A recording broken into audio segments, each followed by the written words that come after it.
This is not a book about strategy. There are thousands of other books out there on that subject.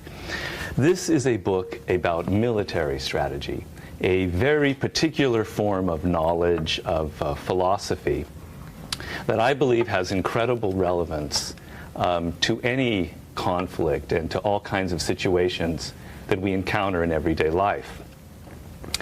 But there's something very peculiar about military strategy, something that I don't think is ever really commented on. And what I mean is the following. Over the centuries, all kinds of brilliant ideas have evolved about how to fight wars in the most efficient manner. And these ideas have been collected to form a kind of body of military knowledge. And on occasion, these ideas have actually been written down into various pamphlets and manuals, the most famous of which is Sun Tzu's Art of War. But this knowledge was never studied in universities, and these books were never read by the public at large. Instead, this massive information on the art of war was jealously guarded and hoarded by the elites who ran a country. So, for instance, a king or ruler of a country would have a copy of Sun Tzu's Art of War. He would keep it by his bedside. He would read it. He would share it with his closest advisors and with his top military men. And these handful of men would meet on occasion and discuss the ideas and how to apply these ideas on strategy to the wars and situations they were facing. The officers and soldiers in an army, they would study tactics. Tactics basically being the art of how you deal with the immediate needs and problems of an army. But they were rigorously excluded from any study of the broader subject of strategy. The same thing prevailed in the culture, in the country at large. Educated elites could read books on all kinds of abstract spiritual matters and philosophy and whatever, but they could never, ever get their hands on books like The Art of War. I can think of no other form of knowledge that has had such a deep and lasting impact on history that has actually been studied by so few people. And I think, of course, obviously this begs the question, why? At first glance, you might think, well, military strategy, it's a very technical, arcane subject, but I don't think it has anything to do with that. I think it's a power issue. You see, contained in this knowledge and in these books were all kinds of brilliant ideas on how to take any kind of negative situation and turn it around into a positive situation.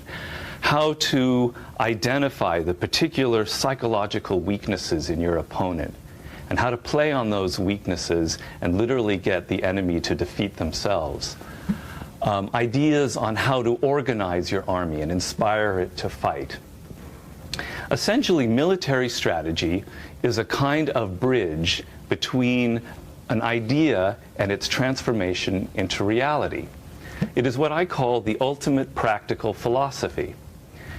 And this kind of very practical knowledge in the hands of citizens and soldiers could be very dangerous. It could lead to change. It could lead to revolution. And so the information was kept away from them. In 1801, when the slaves on the island of what is now known as Haiti revolted against their French masters, the first thing they did was get their hands on books on military strategy that had been left behind. And they studied these manuals night and day. Now, they did this obviously because they knew that Napoleon Bonaparte himself had sent a ship full of soldiers to put down this rebellion. And these men had never studied strategy, and they desperately needed this knowledge to be able to fight Napoleon's army in the field. But there was something else going on, something a little more fundamental. This was kind of the ultimate battle, the ultimate stressful environment. It was a choice between preserving the slender little thread of freedom that they had or returning to slavery. And in this kind of situation, the tendency was to become very confused, very emotional, and to make mistakes and lose control of the situation. Military strategy represented for them a kind of stairway that they could climb to elevate themselves above this very stressful, very confusing situation and get a kind of perspective on the entire battlefield and everything that was going on, have some clarity about the situation, act with some purpose and direction, and get control of the situation. And of course, the leaders of this revolt, it was very appropriate that they studied strategy because they became the very first army in history to defeat a French army under Napoleon, which was an absolutely remarkable achievement. Now, you're probably wondering, it's all very interesting, Mr. Greene, on a historical level and all that, but what does that have to do with us now? We don't live in times like that. This is an enlightened modern era and everything has changed. Well, I'm here to report that in fact nothing has changed. Military strategy remains a subject that is really only studied in depth by specialists in very cloistered military schools. A very small number of people, mostly men, which is basically the same situation that has prevailed for thousands upon thousands of years. Now, I'm not suggesting that there are elites in this country who are controlling access to this information on military strategy. I think there's something else going on, something ideological or cultural. We live in a culture that tends to promote certain values and ideals, values of getting along with other people, cooperating, being a team player, not creating a lot of conflict or confrontation. These are values of peace. War, on the other hand, is seen as something rather dark and sinister, a relic of our barbaric past. Now, for a modern democracy, a superpower, war is a necessary evil. And as a necessary evil, we have a military, a group of specialists who study and wage wars for us. It's almost as if we erect this incredibly solid barrier. On this side, we have the military, and on this side, we have social or private life. And a person who would cross this barrier and take this knowledge that is contained in the art of war and would actually try to apply it in a social situation like an office, for instance, that such a person would bring a lot of aggression, a lot of conflict and confrontation to this sort of delicate social environment. This is a cultural prejudice that is in fact actually not based on the truth. 2,500 years ago, the great Chinese strategist Sun Tzu defined the art of war in a way that I think will never be surpassed. He said, the art of war is to win with the minimum bloodshed and the minimum violence. That if to win a war you have to shed a lot of blood, you must not fight that war. That that an artist of war tries to get as close to this ideal as possible. So in fact, a person who is steeped in the art of war knows how to resolve a conflict in a sane and rational manner. A person steeped in the art of war knows how to avoid petty entanglements, how to choose his or her battles very carefully. A person who knows the art of war actually creates less conflict around him or her, less resistance, and less problems. Now, at the same time that there is this kind of cultural prejudice that I'm talking about against war, there is something else going on the ground. The reality that we are dealing with day to day is very different. There's a very big disconnect. I think we would all agree that compared to the lives of our parents and grandparents, the world that we inhabit is much more competitive, is even a lot nastier than anything they ever knew. Society has splintered into all sorts of groups. We have all of these wars, these business wars, culture wars, internet wars, political wars. Excuse me. What happens in a lot of groups is that people no longer have such strong ties to the company, to the nation, or to whatever group that they belong to. People inevitably, in this very competitive environment, think first and foremost, about themselves, about their own agendas, their own interests. And at times this clashes with the interests of the group. When you spread this out over the globe and you have millions upon millions of people who are now having a hunger for power and control over their lives and of their destinies, you create an unprecedented moment in history where a lot of people are creating power struggles in environments like a company that never existed before. Something like office politics, for instance, is a completely new phenomenon. We don't even realize that 40 years ago there was no such thing, that this is a new word. In addition, because this is a culture that frowns upon overt aggression, a lot of people revert to a kind of passive aggression to get what they want. They become very sly and very manipulative. They operate like sort of guerrilla warriors in a social environment. So when you add all of this up, you add the newness of this phenomenon, you add the confusion of all these different battles going on in our lives, and you add the subtlety with which a lot of people now fight, you have a very dangerous kind of, a very difficult environment for us to navigate. And what tends to happen to people when they are facing a situation where there are a lot of battles coming at them in many different directions is that we all tend to become very tactical. Tactics in this sense means we do the best that we can to deal with the immediate problems that are happening around us. We are reacting to what people are giving us. And I call this basically tactical hell. Once you get into tactical hell, and you're constantly reacting to what people are doing around you, it's extremely difficult to get out of it. You get locked into this mode. We could benefit immensely, now more than ever. We could get incredible benefit from this, from a kind of mental transformation where we could get our minds above all of this confusion and all of this battle going on and have a kind of heightened perspective of what is going on around us and have that kind of clarity and direction that precisely military strategy is designed to provide. The same kind of perspective that it has gave elites for centuries and that the slaves who revolted in Haiti got their hands on.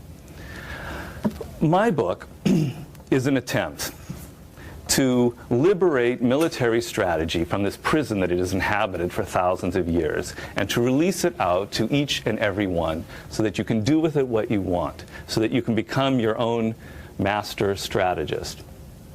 My discussion of war in this sense, it is not a moral issue. It is not a question of what I'm doing is good or evil. It is a power issue.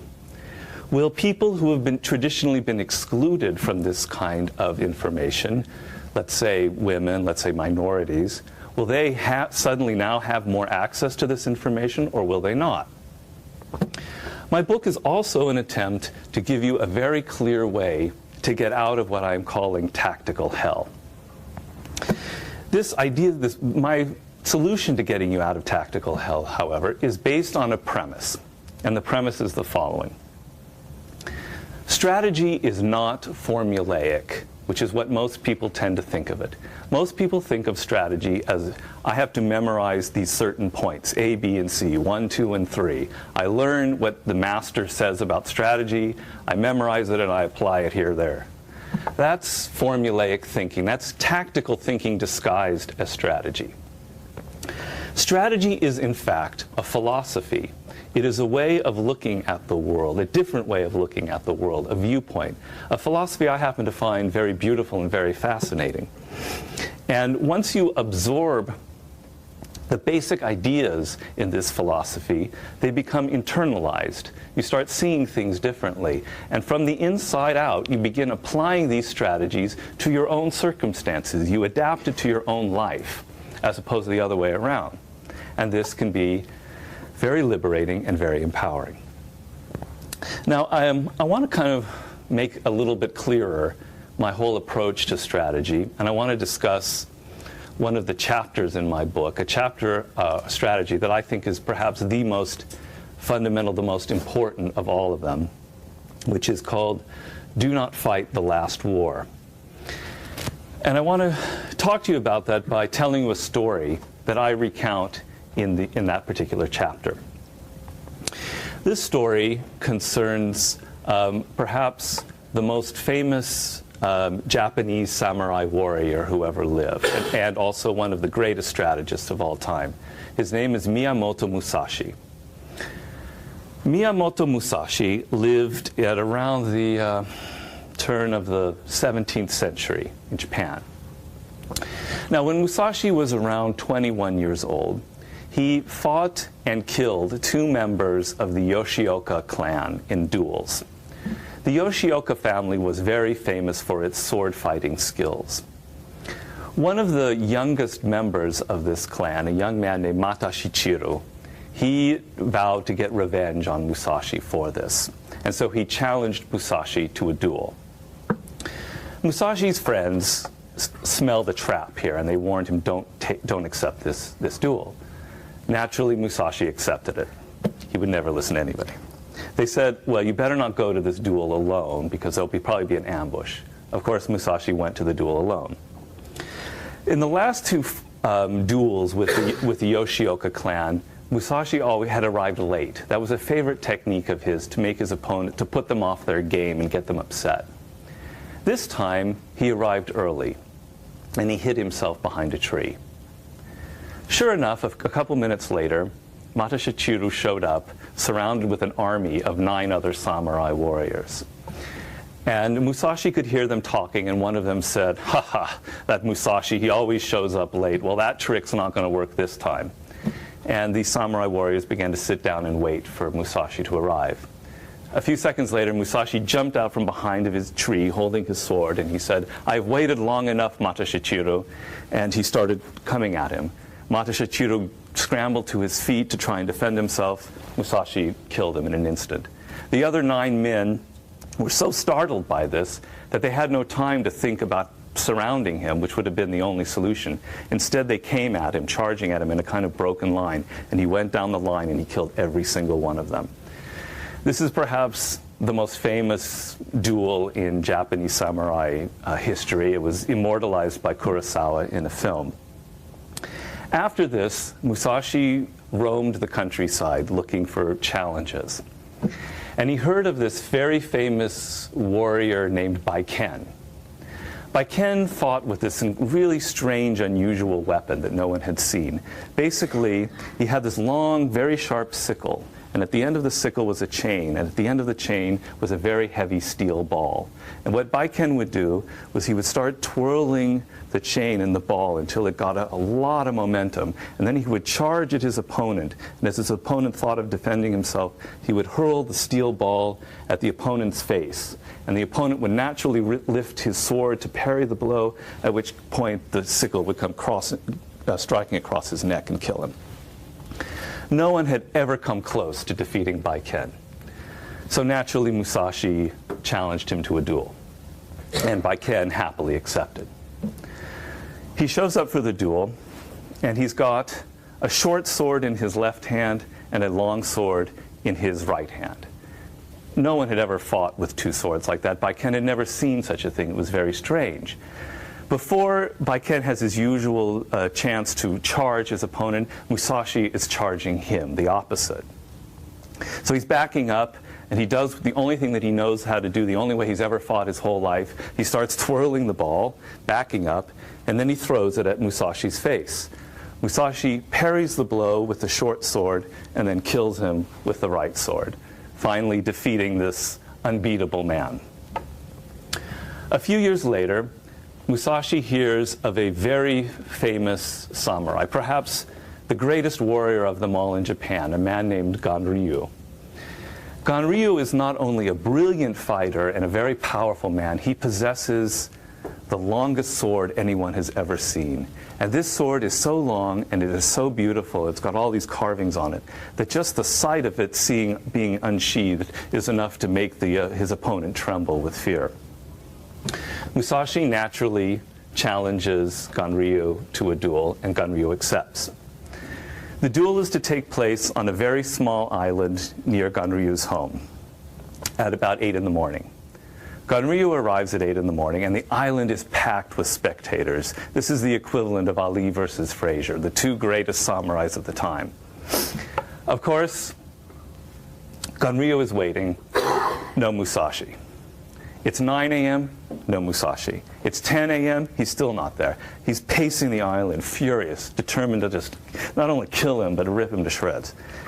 Around 10 a.m., a little small wooden boat can be seen approaching the island. And as it gets closer, everyone can see that there's a man seated in the back who's kind of half asleep, whittling a very large wooden oar.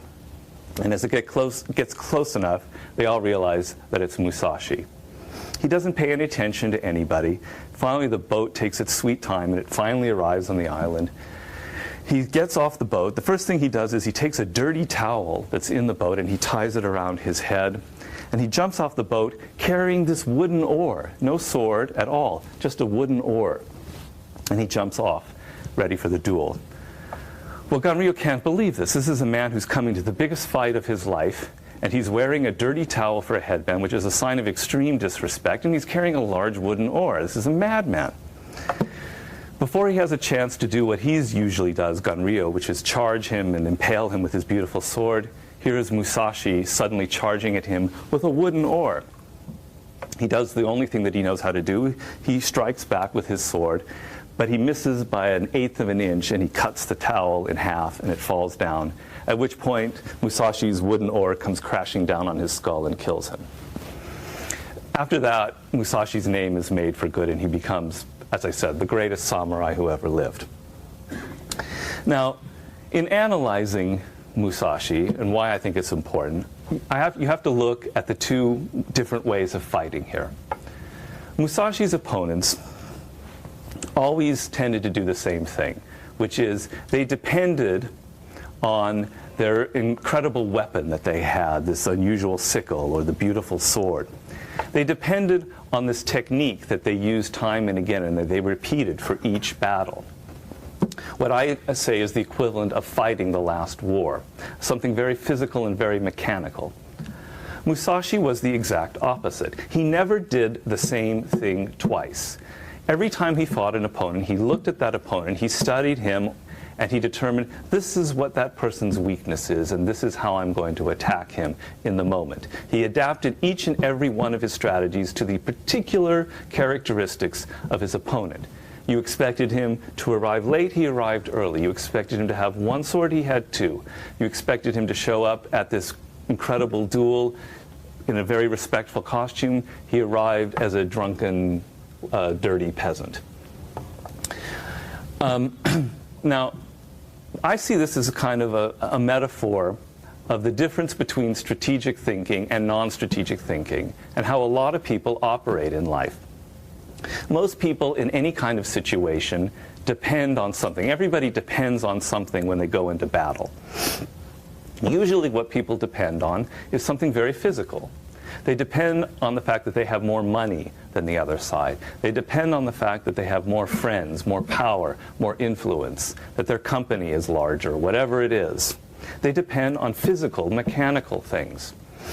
A person who uses strategy does not depend on physical, mechanical things. A person who depends on strategy depends on his creativity, his or her creativity in the moment. Learning about what it is in that particular battle that he can gain an advantage through, using the weaknesses of the person, whatever it is. Sun Tzu wrote that, excuse me, he wrote that in every battle is won or lost before it is ever fought. And basically what he meant was, something is going on in the mind, the strategy itself, that is either right or wrong. And by the time you arrive for battle, you've either won or you've either lost. But the battle he's referring to is the battle in your mind. If your mind is filled with all kinds of ideas from the past, if you repeat the same formulas that you've used again and again, you have already lost the war. If, on the other hand, you try this other approach and you ground yourself in this idea of do not fight the last war, which I maintain is the foundation of all solid strategic thinking, you have already won the war before it even happens. Now, I want to switch gears here a little bit, go in a slightly different direction. I mentioned earlier that I talked about tactical hell.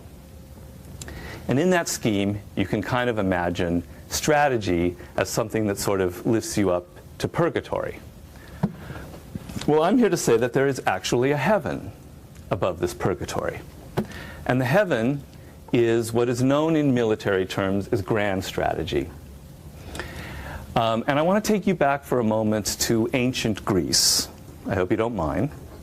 Where grand strategy originated as a philosophy.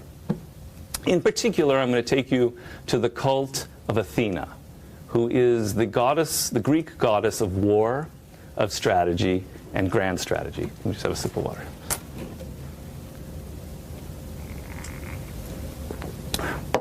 Now, in ancient Greece,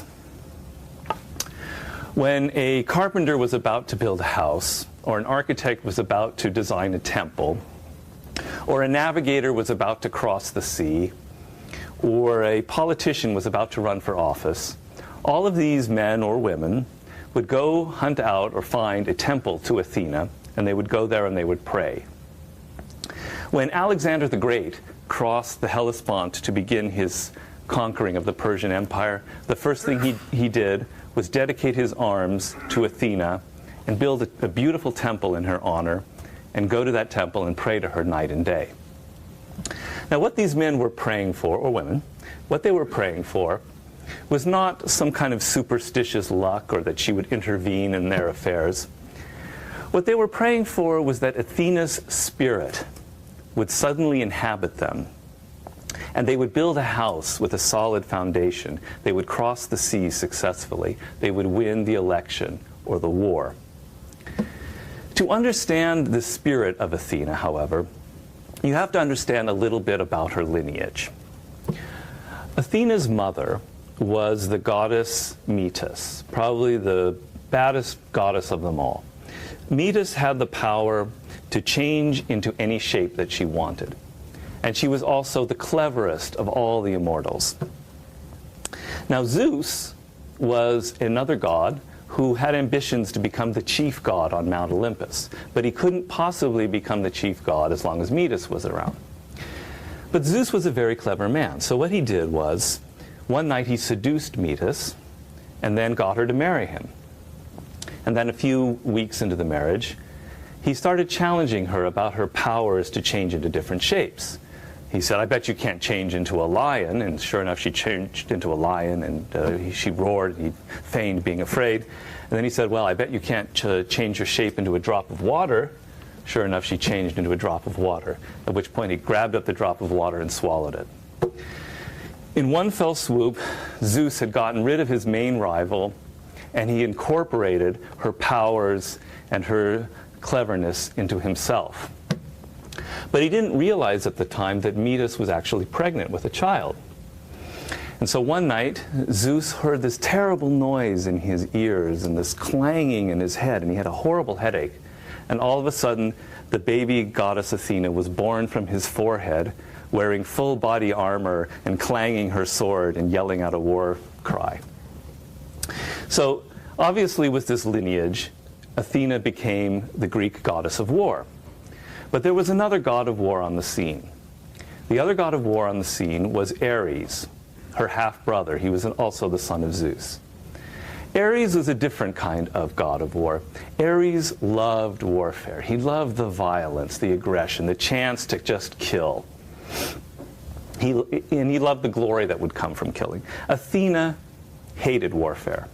What Athena liked was winning. She decided, though, that to win, being aggressive and fighting wasn't the answer. What was the answer was to be smart and intelligent. The animal that is associated with the goddess Athena is the owl. And the owl is a symbol of wisdom. An owl perches itself on the limb of a tree, and it has the capacity to turn its head around in all directions. It also has the most powerful vision of all the birds. It can simply see farther and wider than any other creature.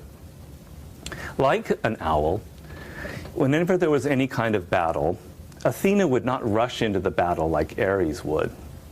Instead, she would step back from the situation, and she would look at everything going on around her. She would look deeper into the past, further into the future. She would see far and wide everything that was going on around her. She didn't have the powers of her mother to change into shape. Her mind had the power to change into different shapes. She had an incredibly fluid and dynamic mind. She could make her mind go with whatever was around it and sort of see every circumstance. So when you combine this ability of hers to see more of everything that was going on around her in her very dynamic mind, she was very powerful. And so in this way, she was considered the goddess of strategy. Now in the Iliad, Ares and Athena do battle on many occasions, and each and every time Athena beats the living hell out of him. And Ares goes crying up to Zeus on Mount Olympus, whining about his sister Athena. It is Athena who inspires the idea of the Trojan horse. One little stratagem that ends 9 years of futile, endless, Ares-like bloodshed. Just one little clever idea. Now, to the ancient Greeks, all human beings are part Ares and part Athena. The Ares part of us is our animal nature.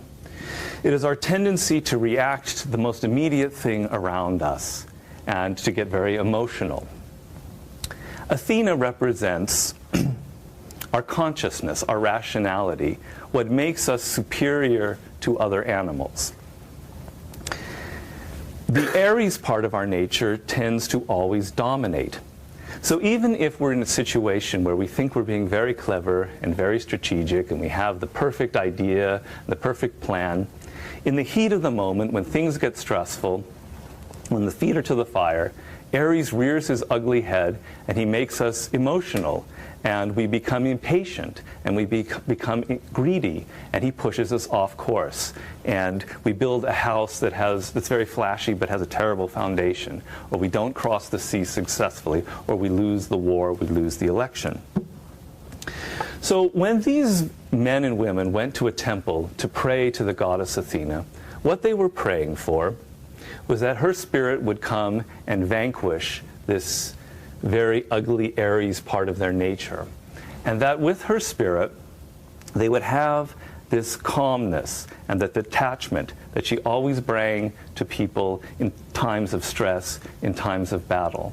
That they would have her ability to see more of what was going on around them than their opponents. That they would literally take in more around them. And that they would have her very fluid and dynamic mental powers as well. All of this is what I refer to and is known as grand strategy. Grand strategy is a military term that refers to a very particular way of thinking. Most often in any kind of situation, when we are facing an opponent of any size, we tend to look at what is most immediate around us. It's human nature. Battle is a very visceral affair. And because of that, we tend to react to what is most in front of us. And even though we might plan and strategize, when our vision is locked in on that immediate battle, we lose something. And what grand strategy is simply this. You move away from the battlefield from a moment, and you force yourself to detach and to actually try and see more of what is going on around you than when you saw it before. You avoid the temptation of reacting and of looking at the actual physical components of your opponent. You force yourself, for instance, to look deeper into history, about the history of the conflict. You think further into the future. You consider, instead of the usual thing in warfare, you think of politics, and you think of culture, and you think of the social aspect of the battle. You take in everything. You take in as much as you can. And by thinking and planning in this way, you create what is known as a campaign. Most people fight in terms of battles and their immediate battles. The idea in grand strategy, as I talk in my chapter, is you lose battles but win the war. You think in terms of several years down the line of what your ultimate goal is, and you craft a very powerful, a very rational campaign. The icon of grand strategy is Alexander the Great himself, probably the first grand strategist of all. Alexander the Great was a man who prayed most fervently to the spirit of Athena. When Alexander the Great crossed into Persia to take on the Persian Empire, he had an army of about 40,000 men, and he was about to take on an army of 750,000 men, seemingly impossible odds. But what Alexander the Great did, instead of rushing into battle and fighting the Persians, which is what almost any other general would have done, he didn't fight them at all. He worked very carefully to understand Persian culture and Persian politics. He went from city to city, winning them over politically, introducing them to a new kind of world, which was the Alexandrian Empire, creating a new culture. He did this for several years, and he had essentially won over a huge chunk of the Persian Empire without ever fighting a single battle. By the time he finally met the Persians in battle, he had already absorbed their entire empire. They had nothing to depend on. They had no economy. They had nothing left. And then he simply defeated them in battle. This is the idea of grand strategy. When I've looked at all of the greatest strategists in history, your Napoleons, your Hannibal, your Queen Elizabeth I, your Abraham Lincolns, I determined that all of them possessed this grand strategic spirit in abundance. This was actually the source of their success, not necessarily their knowledge of strategy, but that the fact that they had this power of vision. Now, I believe that this is a power that lies dormant in each and every one of you. It's not a question of praying to Athena anymore, although you can do that if you want. It's more a question of doing a simple process. Whenever you're about to enter into a battle, and there is an important decision to make, or there is a crisis going on, instead of rushing forward as we normally would do, you take a step back. This is literally what Napoleon would do before any of his large battles. And you completely reassess your strategy. You tell yourself, my ideas are probably very limited because I have not been looking at the whole situation. You tear up your strategy and you think in these terms. You think, if I had actually enacted what I had planned to enact, how would this probably lead to some kind of disaster? You think in larger terms about what could be the consequences of this strategy that you've come to think is brilliant. You tear it up and you just determine that you're going to think about something else. And you force yourself literally to take in more of the environment around you. You think of more deeply about the social circumstances of this battle, something that's extremely important and was the key to Napoleonic warfare. You determine to take more of the cultural circumstances. You look more deeply at your enemy. You look through your enemy's eyes and see how they are seeing you. And with this heightened perspective, you then hit upon a completely new strategy that has so much more vision and so much more fluidity to it that you will naturally hit upon a grand strategic decision. Now, while I was writing this book, there was a war that was being planned and waged in Iraq. And it was very interesting to follow this war as I was writing the book, because I saw it as a confirmation of everything that I was thinking and everything that I was writing, and in fact what I'm talking about tonight or today. So I want to kind of very briefly look at the Iraq War and how I see it, or how I was analyzing it. But I want to do that by kind of going inside the mind of the person who planned this war and executed it. Go inside the strategery, if you will, of President Bush. Now, most people, when they look at the Iraq War, when they look at the Iraq War, they think of the Iraq War, and they begin there. I went further back in time. I looked at the Desert Storm experience. Now, if you know anything about George W., he's a man who has a kind of almost Freudian or Oedipal obsession with his father. He will not repeat any of the mistakes that his father did. He is determined to go in a completely new direction.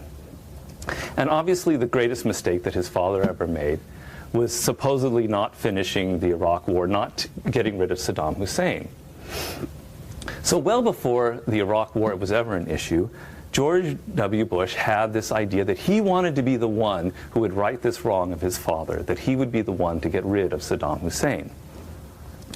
Okay, the next thing that happens, obviously, is the 9/11 attack.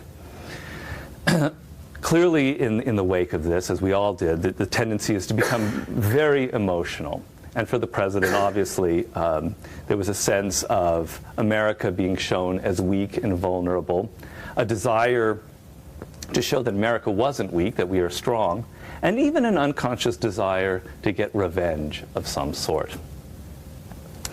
Now, with dealing with an enemy that is so vaporous, like Al-Qaeda, it's hard to pinpoint exactly who to attack. So after the invasion of Afghanistan, naturally eyes would fall on Saddam Hussein. He could provide precisely that kind of enemy that could show our resolve and get that little bit of vengeance, that little bit of revenge in there. It's not a question of whether he actually believed Saddam Hussein was responsible for the 9/11 attack. It is the fact that he had a predisposition, a desire to see a connection between the two things. He had a predisposition to believe that there was some kind of peripheral involvement. And as we know in the history of war, you will end up seeing what you want to see in any kind of intelligence. Now, at the same time, George W. is surrounded by these what are the neocons, the neoconservatives. And the neoconservatives come to him with this incredible scenario of what will happen when you get rid of Saddam Hussein. This scenario is democracy is now anchored in Iraq, in the Middle East, the first time.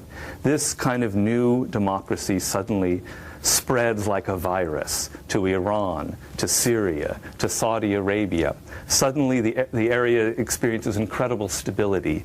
Oil interests are now secure. Israel is no longer threatened, on and on and on. Kind of a reverse domino effect.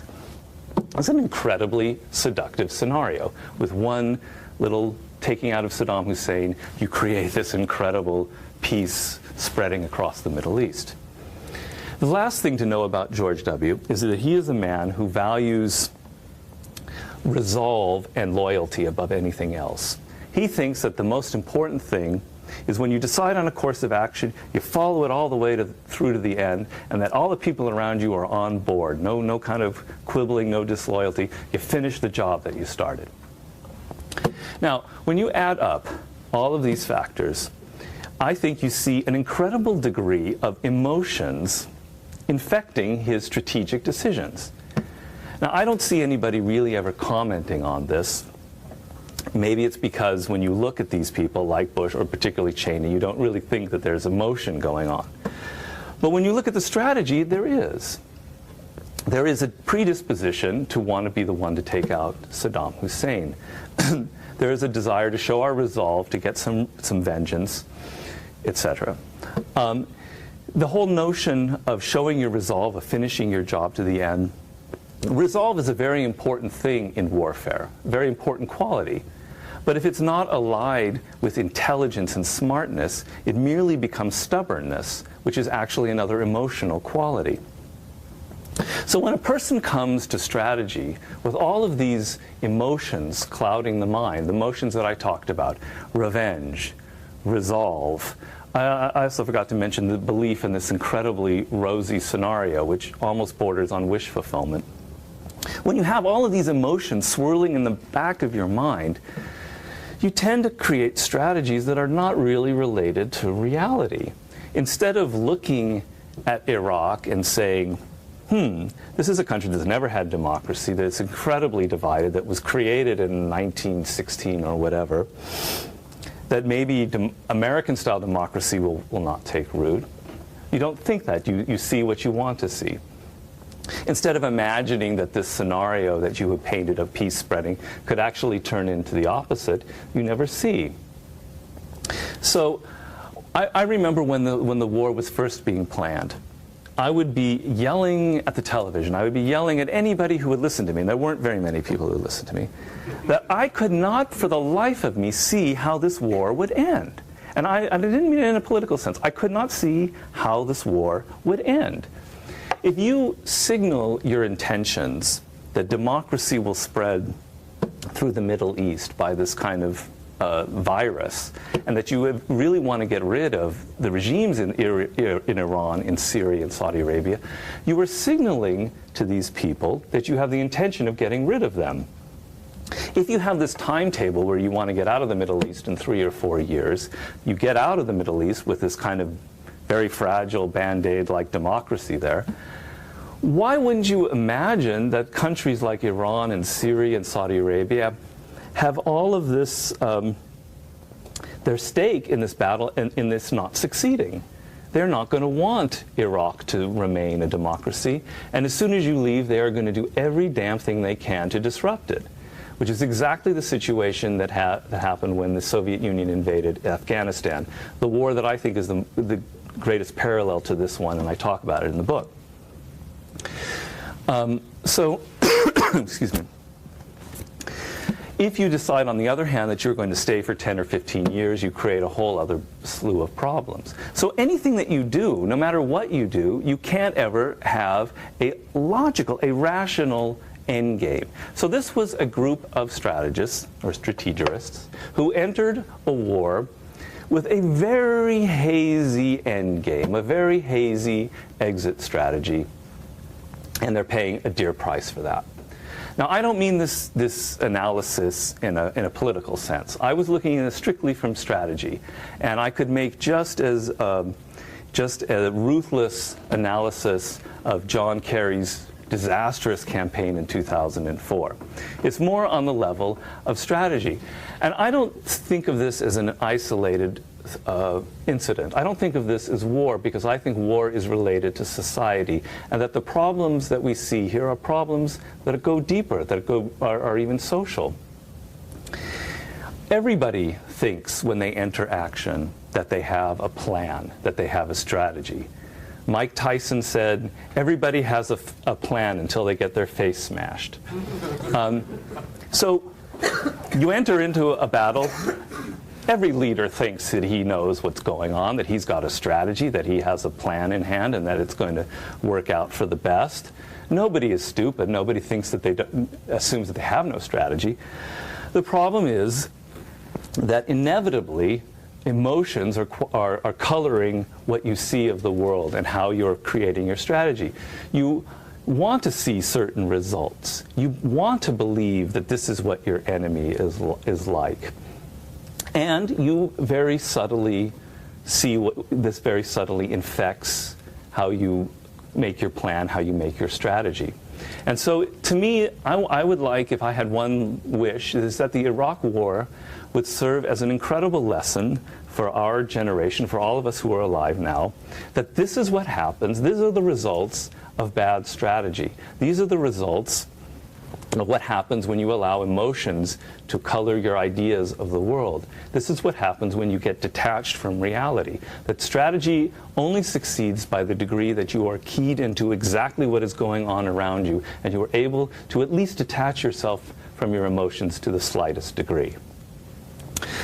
In conclusion, I just want to say a couple of brief things about my book. The book is structured into various different parts. First part, it talks about your mind and how you prepare your mind for battle, which is very important. The second section is on how you organize your group, organize your army. I follow the Napoleonic ideal, which is the structure of your organization is the most important strategic decision you can make. If you have a bad, dysfunctional organization or structure, you're never going to be able to execute a good strategy. The third section is defensive war, then offensive war, and then it concludes with unconventional or dirty war. The book begins with the mental process, the most primitive aspect of war, and it ends in chapter 33 with terrorism. And as you know from my other books, my method is I include stories to illustrate everything. And of course, half of the stories have to do with war. And my personal favorite strategists, obviously people like Napoleon Bonaparte, Hannibal, T.E. Lawrence, Mao Zedong, on and on. The other half, though, I have stories that take place in daily life, in social, what I call social warfare. There are stories of great politicians who applied strategy, like Franklin Roosevelt or Lyndon Johnson. I have artists, writers, Fyodor Dostoevsky, and then a lot of stories are actually about Hollywood, because I've worked in Hollywood, and I see the role of a director as almost being a kind of a general.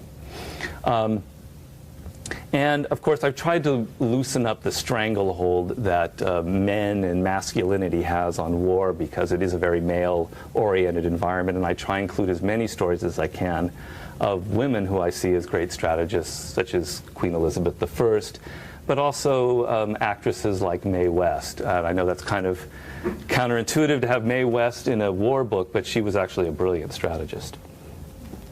So in conclusion, I'd just like to say one thing. If there's one thing you could take away from this book, it would be that in any kind of battle, it is not, in the end, the physical that will prevail. It's not the money, the influence you have, the power that you might possess. What always will prevail in any kind of conflict is the strategy, is the creativity, and the mental aspect that you bring to the battle. You can lose everything that you have. You can lose your money, your influence, your power, but if you know the art of war, you will prevail in every conflict. That's basically what I wanted to say. And I'm really hoping I get some questions. Thank you. Thank you. Yes? A couple questions. Sure. Based upon your analysis of the Gulf War, and it seems to me that, a lot of times one of the mistakes that all of us tend to make is that we tend to ascribe the motivations to either the people we're analyzing or to opponents that we basically have ourselves. Yes. And I think it's kind of I don't know if it's exactly accurate to think that the reason that we, and I base this on talking to people who are involved in the situation, I think it's simplistic, and a simplistic analysis to think that decisions at that level are made, based upon emotions. Like, I will agree that we went into Iraq, and this is obviously a known factor, that one of the reasons we went into Iraq was to set an example, as you would say.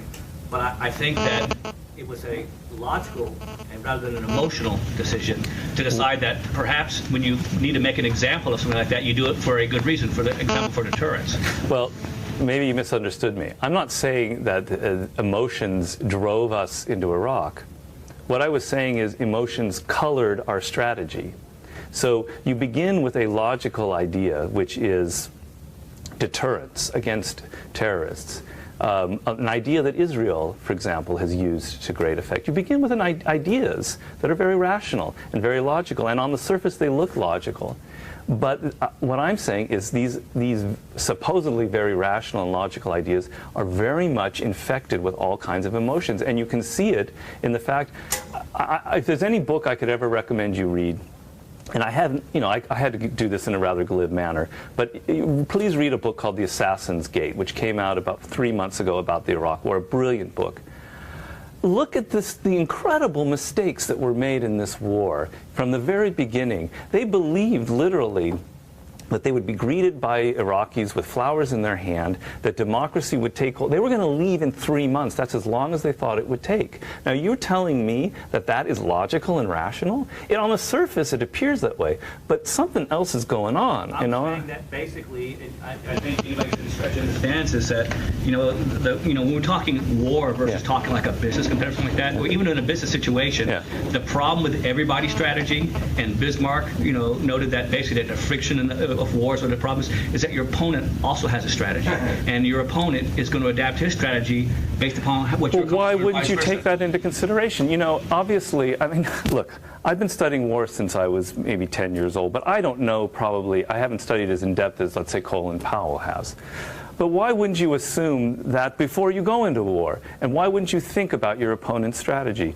It was very clearly indicated in documents that were discovered that Saddam Hussein planned a guerrilla-style war from the beginning. That's how he was going to defeat the United States in this. Why wouldn't you consider it? Why would you consider the fact that the enemy is trying to drag you into a protracted struggle, which is the goal of any kind of guerrilla war? You draw your enemy into a protracted struggle, and you defeat him in an attrition style. Why wouldn't you at least consider that option? Oh, I think it was considered, but I think you also have to, I mean, basically one of the big, the problem with the United States in fighting conflicts like this, and this is a strategic problem that maybe you can look at also as business, is that we apply certain rules to the game that our opponents don't apply. For instance, like we will deliberately risk our combatants' lives in order to not risk innocent bystanders' lives, where our opponents will deliberately target innocent bystanders if they can kill them. But war is the ultimate amoral environment. It doesn't matter whether you have good intentions and whether your opponent doesn't. You have to think of what's going to happen. You have to think of what's going on the ground. I agree with you. Sorry. I think I'm going to pull host's privilege, and I think this is a really interesting topic, but I think it could easily wind up as a diversion from the more general thing. So I think good points. Okay. But let's shift our attention away from war. Okay. Yes, sir. I appreciate what you're saying about the immoral environment. Out of curiosity, modern warfare and in the environment that we work in, that we have conflicts to, is very. It seems like modern warfare and the workplace are places where we are expected to have moral obligations for making decisions or taking action. So there's a two-part question: how much of military strategy must you discard when working in a moral environment, and how much has there been a great strategist in post-1945 era that you can identify in this new moral? Well, it's a really good question. And obviously, if you're aggressive or your military tactics are causing all kinds of problems in the office, but I told you that the art of war is winning with minimum bloodshed and minimum violence. So you're trying to resolve conflicts in a sane way. That if you go in a very aggressive style, you don't give a damn about other people, that you're not going to get very far. It's not an effective way of fighting, and war is all about having an effective way of fighting that is adapted to your environment. So the Sun Tzu idea can be adapted to any environment, and if this is an environment where you have to be very careful about this, and rightly so, and act in a moral way, then this is definitely a component of how you fight and what you bring to it. I talk about Gandhi in this. I have a chapter on passive resistance, which also segues into a chapter on passive aggression. Gandhi is a very moral fighter. I analyze it from a strategic point of view.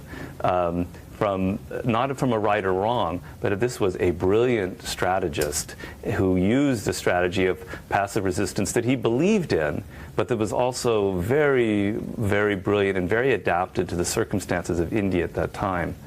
I don't know if I'm answering your question. Okay. Yes, gentleman over there. Can you comment on Tom Friedman's book, The World is Flat, The Concept of Globalization? Well, I haven't really read the book.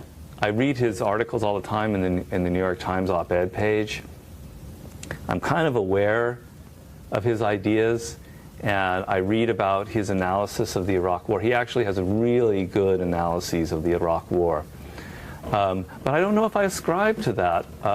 Maybe I have to hear more of it. I had a friend recently who came back from India, and he said that book is a load of bunk because India has nothing to do with the world now that we know of. It's still a really totally different world. It's not flat at all. And globalization may have reached certain elites in certain large cities in India, but millions upon millions of people it hasn't reached.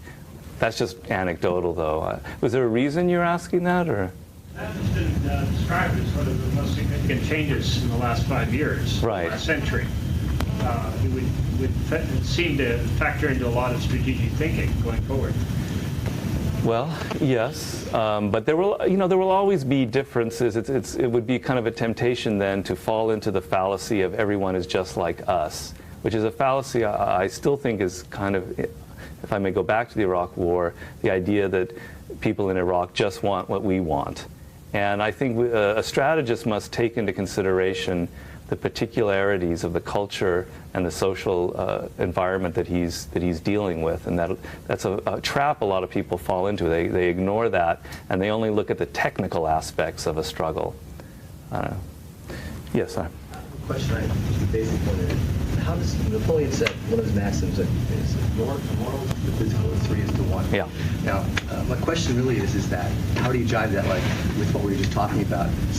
No, you don't understand. No, I'm trying to finish that Sure, up. sure. Okay, so there's a school of thought that says right now, for instance, in Iraq, that amongst young people, especially, that Al-Qaeda might be a little worried about the changes occurring in the 12 to 16 to 18-year-old group.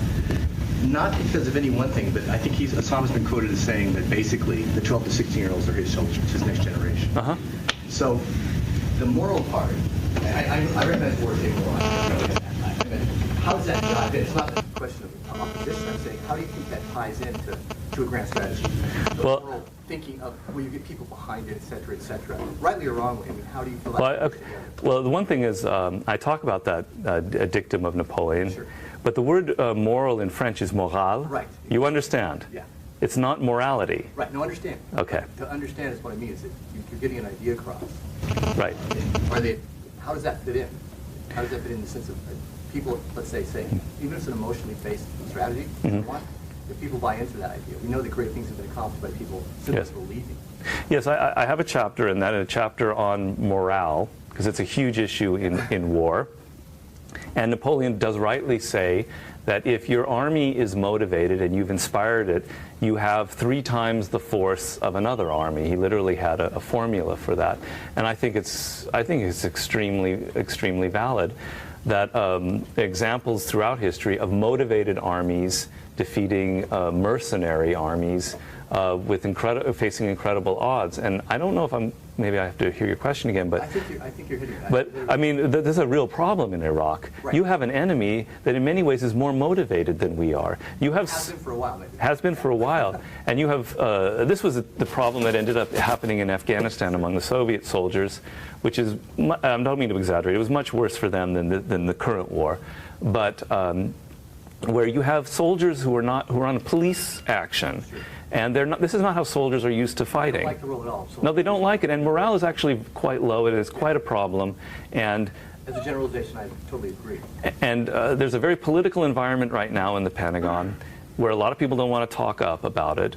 But someone like a Jack Murtha who did talk up, it is a real problem. Morale is not very high among a lot of people, but it's very high among your motivated terrorists. So it's a terrible problem. Which ties to what you said about getting there, getting out fast too.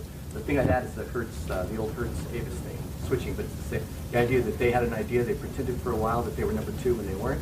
They were number 6 or 7, and they sold, this is years ago, it's a classic history, I think it's 20 years ago now. Yeah. They sold the idea to everyone that they were number 2 when they were number 7, and pretty soon they were number 1 or 2.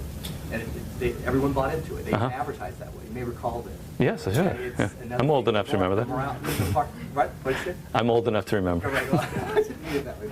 It's interesting because they got people to buy into something that wasn't really factual. Right. Oh, I see your point. I'm sorry. Yes, go ahead. No, you. Yeah. I was thinking about, are there any scenarios or situations in which the principles that you outline either don't apply or are not as effective? Have you thought about that? Oh, completely. That's why I try to make the point of the do not fight the last war, and I try over and over again in my books that it's not a formula. It's not a matter of, I have a chapter in there about the annihilation strategy, an envelopment strategy. You don't want to apply that to many of the situations that you are facing in life. I have a chapter in the Power book about crush your enemy totally. You're not going to be doing that in your day-to-day affairs. It's something for very specific circumstance. And so the. I was not referring to those specific guys. I was referring to the kind of mover point that you made, which is thinking about situations in the moment. Yes. And thinking about it from different perspectives. Yes. And trying to interpret things in new and fresh ways. I guess, but I'm sorry I don't follow what your question is. So my question is are there any situations in which you would not do that? Oh, where you mean the do not fight the last war approach, where you're very alive to what is going on, very fluid? I don't know. I mean, I kind of trying to make the point that is the foundation of any solid strategy that you're. Really, literally, strategy to me can be boiled down to how close your mind gets to reality. The closer your mind gets to reality, the better your strategy. If you exist in your little bubble in your head with your own ideas, your strategy will misfire unless you have great luck. And so to be realistic, you have to meld your mind with exactly what is going on around you. That doesn't mean that you're just the fluid person that only does what's in the moment. Please don't misunderstand me. I have a chapter in here about planning, which I consider the secret to Napoleon's success in warfare. This was a man that planned to an incredible degree. He planned in incredible detail, and then once he hit upon a plan, he made sure that the plan had all kinds of looseness within it so he can go in different directions. I'm not saying you just all be free-flowing and just go with the moment. That's not strategy. It's part of strategy, I guess. Yes, Velena. I've read both your 48 Laws of Power and your Art Seduction books, and they were excellent. The examples were always ones that had happened a lot in through historical times. And I was wondering if you could take an example from this book or one of those two books, and how you would apply one of the concepts there to your own life as someone who's, instead of trying to defeat enemies in the battlefield, but someone who's trying to get published or sell books. Wow. I never get asked about my own life. I don't think I'm ready for that. Well, you know, as a writer, life is very different because you're not in a group, you're by yourself a lot, and your access to the world is only through like 3 or 4 people, like your agent, you know, your editor. So it's very, very cloistered and very unusual. But yeah, I'm having to apply strategy all the time. I have a partner, as you know, on my book, a man named Joost Elfers, who's the designer and all that. And sometimes it can be a little bit contentious. Sometimes I'm wondering whether he maybe is taking a little too large of a cut. It's just between you and I. And I have to calm myself down, and it's always a struggle to not get emotional and to say, this is business. And if I get emotional and get upset, it's going to have consequences that I don't want. And so I always sort of find a way to not let that influence very important decisions in my life. I guess if that could answer that in any way. But I'm not someone going around being Machiavellian with every person I meet, kind of thing. Yes? Did I understand you to say that strategy books were kept out of the hands of civilians because Sun Tzu had 6 different Japanese editions 1,000 years ago? Yes, but who was reading those Japanese editions? Who wanted to? No. I mean, Japan had a very separate cast of warriors and samurai fighters. A merchant wouldn't be reading those books, or a common citizen. I could be wrong. Maybe Japan is a special circumstance, but what I was thinking of, the main point is somebody in China, a citizen or a peasant, or someone who wasn't in the elites, they had no access to that book. The Art of War was never printed and published until recent times, okay? It was on bamboo sheets. In fact, they lost it for a long time, and the only way people knew about it was word of mouth, and some general would comment on what he heard, and that would get written down. So there was no book, Art of War, that people were passing around and reading. I guess that's what I'm trying to say. So one more question? Mm-hmm. Touching on perhaps briefly, you can argue that no matter how things go on the ground, that it was a successful war, and public perception says that we're being decisive and active. With that in mind, can you think of any historical strategic example where there has been a decisive defeat on the ground, and yet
broader sense, the war was won decisively, where it was successful.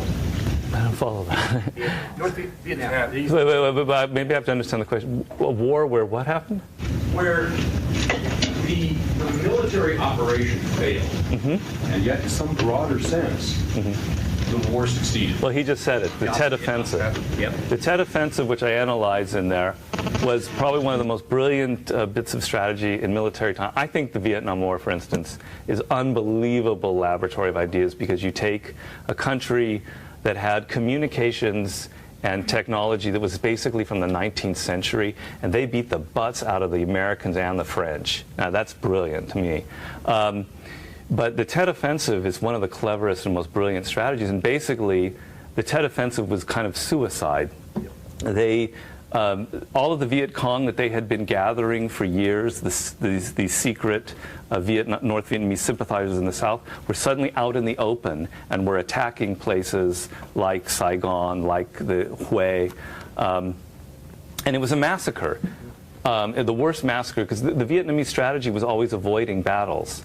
This was the first battle that they went into. But they did it on purpose, because they knew at the time, and we have now documents that show it, that the American support of the war was diminishing to a point that if they showed to Americans at home and watching on television that this was a war that they were not making any progress, that winning that kind of political and cultural type war was far more important than, unfortunately, sacrificing the lives of what ended up being thousands of Viet Cong who were butchered in that.